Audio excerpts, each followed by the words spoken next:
अब हम लोग देखते हैं आपके स्कूल में जो आप लोगों को असाइनमेंट दिया गया है, ये जो असाइनमेंट है वो बोर्ड एग्जाम में आए हुए प्रश्न हैं।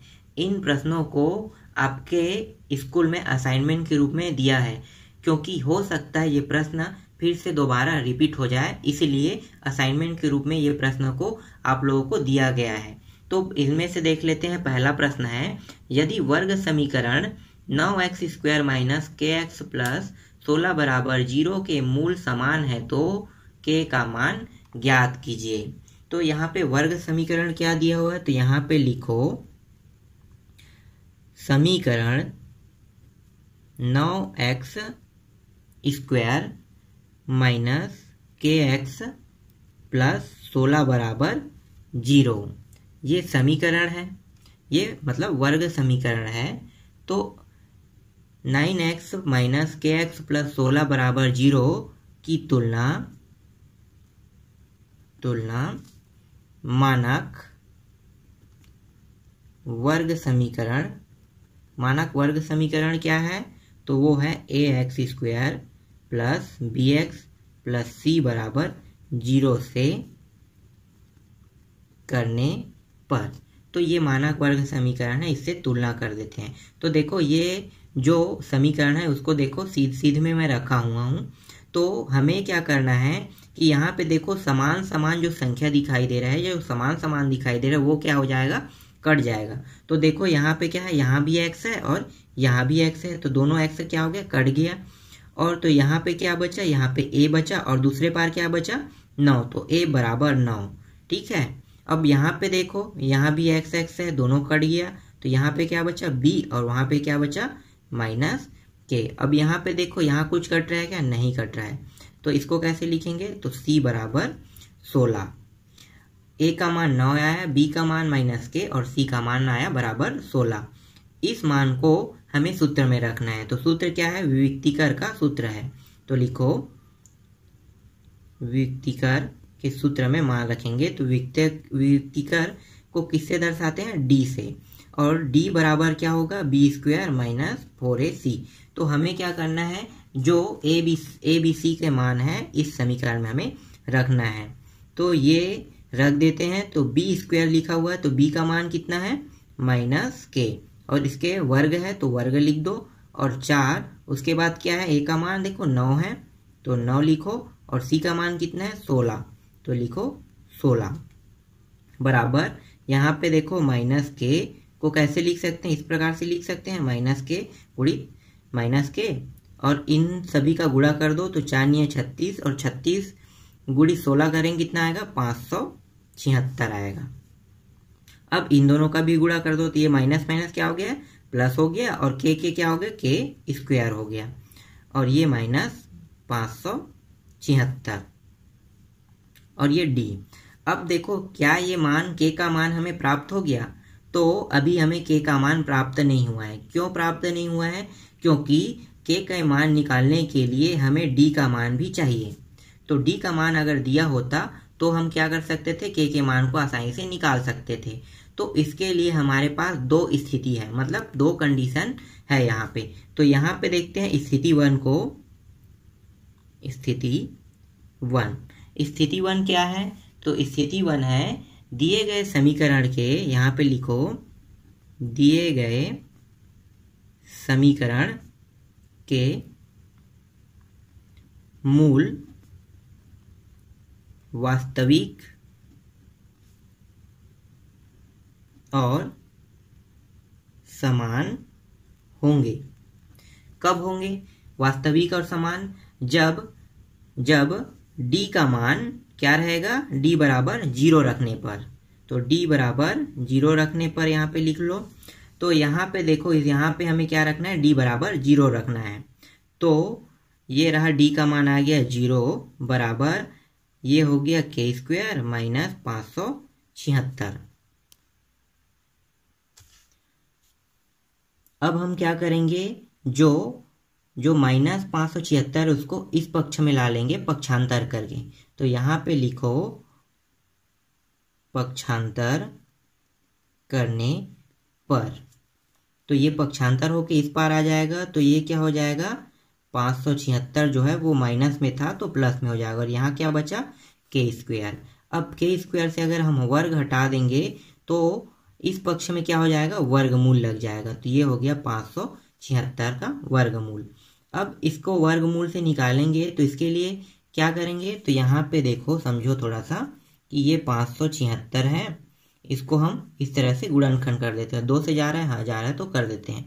तो 2 दूनी 4, 2 अट्ठे 16, 2 अट्ठे 16, फिर 2 से करें तो 2 एकम 2 चौके, फिर 2 चौके, फिर 2 से करते हैं 2 सत्ते 2 दूनी, जितने बार जाता है उसी बस को हम यहाँ पे लिखते हैं। फिर 2 तिया और फिर एक यहाँ पे गया, एक हासिल दोबारा होगा तो 2 छक्के 12, 6 से जा रहा है तो 6 छक्के 36, 6 एकम, तो ये आ गया इतना। अब यहाँ पे देखो जोड़ा बना लो इन सभी का, ठीक है, ये जोड़ा बन गया। तो ये क्या हो गया, यहाँ से जोड़ा से क्या क्या निकल सकता है, इस जोड़ा से 2, इस जोड़ा से 2 और इस जोड़ा से 6, तो वर्गमूल के बाहर आ जाएगा यहाँ पे 24 के बराबर प्राप्त हो गया 24, और इसको लिख लेते हैं प्लस माइनस 24। तो के बराबर एक मान के आगे स्थिति एक में के बराबर प्लस माइनस 24 आया। अब हम यहाँ पे स्थिति 2 लेते हैं, स्थिति 2, तो इसमें भी लिखेंगे दिए गए समीकरण के मूल वास्तविक और असमान होंगे। असमान क्यों होंगे, क्योंकि d का मान इस बार हम 0 नहीं रख रहे हैं, ठीक है, तो d का मान 0 नहीं, इसलिए ये असमान आएगा। तो यहाँ पे लिखो d बड़ा है 0 से, ठीक है, ये दर्शा रहा है d बड़ा है 0 से। तो d का मान क्या था, तो d का मान था के स्क्वायर माइनस 576, फिर यहाँ पे बड़ा लिखो, फिर यहाँ पे लिखो 0। अब यहाँ पे के स्क्वायर और ये वाले मान को इस पार ला लेते हैं पक्षांतर करके, तो ये हो जाएगा प्लस 576, माइनस में था तो क्या हो जाएगा प्लस में हो जाएगा, और ये हो गया। अब यहाँ से के स्क्वायर से स्क्वायर हटा देते हैं तो ये आ जाएगा 576 और ये अंडर रूट, और यहाँ पे के और ये अंडर रूट से बाहर निकलेगा तो क्या होगा प्लस माइनस 24।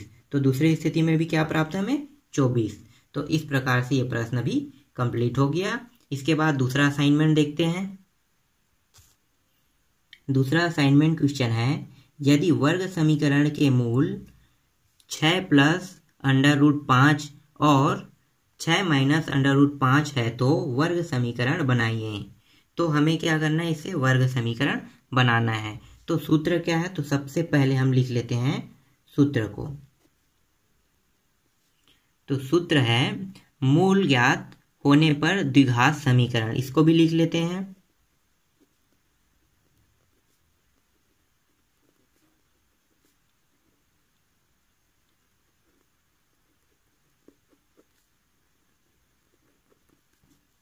अब यहाँ पे सूत्र को रखते हैं। तो सूत्र है एक्स स्क्वायर माइनस मूलों का योग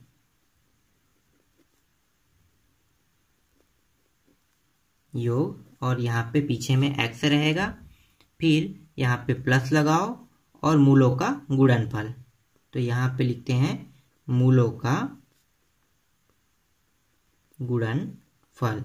अब यहाँ पे हमें क्या करना है, सूत्र को रखना है, सूत्र में हमें मान को रखना है।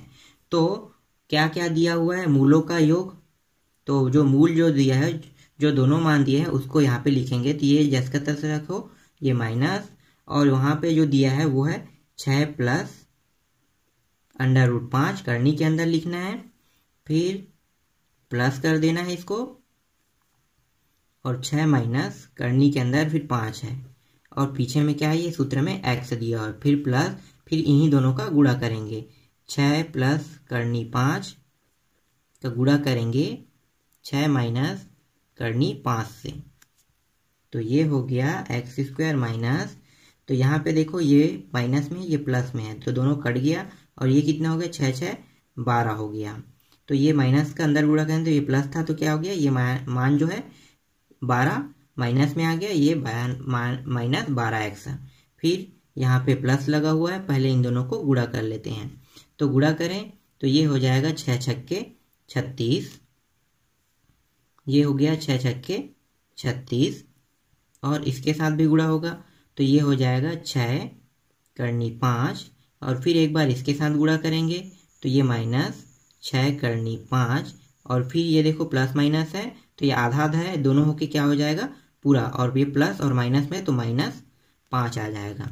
अब ये देखो ये दोनों सेम है, कट गया, बचा क्या, तो यहाँ पे x² - 12x प्लस और ये को ये 36 है और ये है, इसमें घटा देंगे कितना आएगा 31। तो ये आपका क्या है आंसर है। ठीक, समझ में आया। और यहाँ पे लास्ट में क्या था, सॉरी लास्ट में यहाँ पे 0 लगा है ना सभी में, तो ये लास्ट में इसको 0 लिखो, उसके बाद यहाँ पे लिखो आंसर। ठीक, ये दूसरा असाइनमेंट का दूसरा प्रश्न भी बन गया।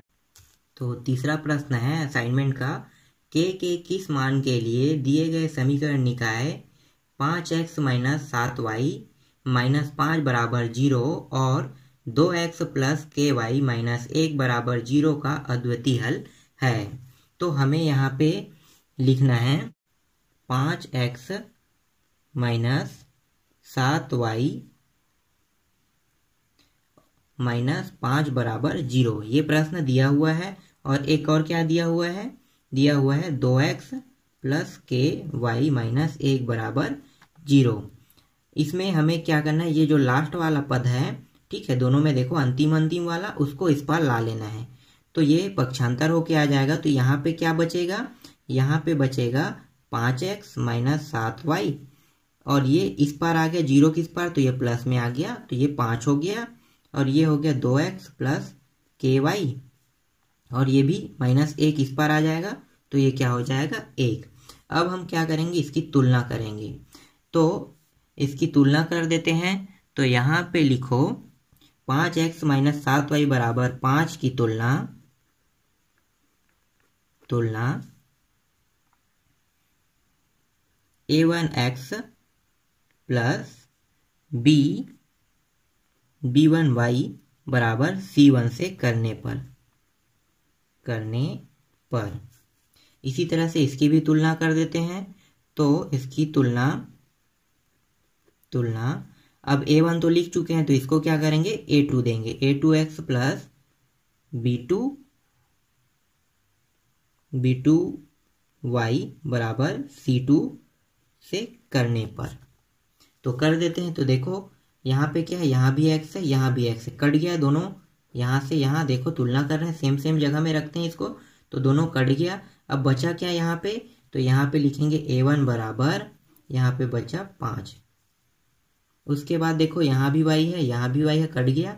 फिर बचा क्या, b1 = -7।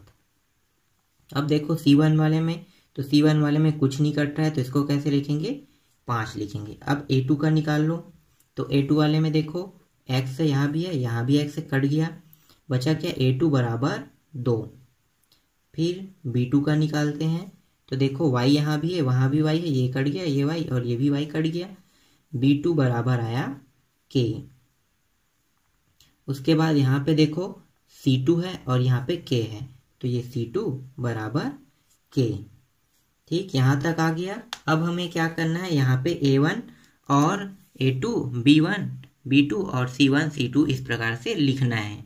तो यहाँ पे लिख लो समीकरण निकाय का एक अद्वितीय हल, समीकरण निकाय का अद्वितीय हल a1/a2 बराबर a1 का मान कितना है 5/2, b1/b2 का मान कितना है -7/k और c1/c2 का मान कितना है 5/1। तो यहाँ पे आप देखो, अब तुलना करते हैं a1 और a2 का। a1/a2 बराबर तुलना करते हैं b1/b2, क्या दोनों बराबर है?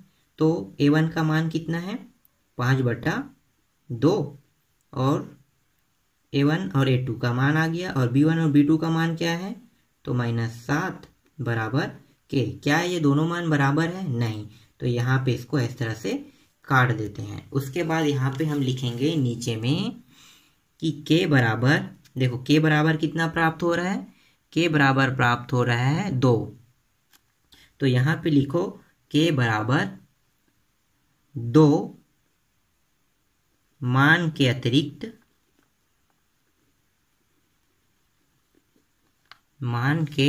अतिरिक्त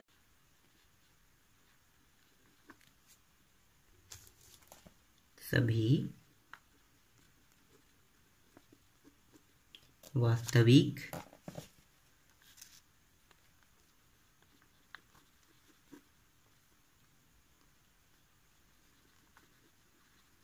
मानों के लिए समीकरण, थोड़ा सा ऊपर कर लेते हैं, समीकरण निकाय का अद्वितीय हल है,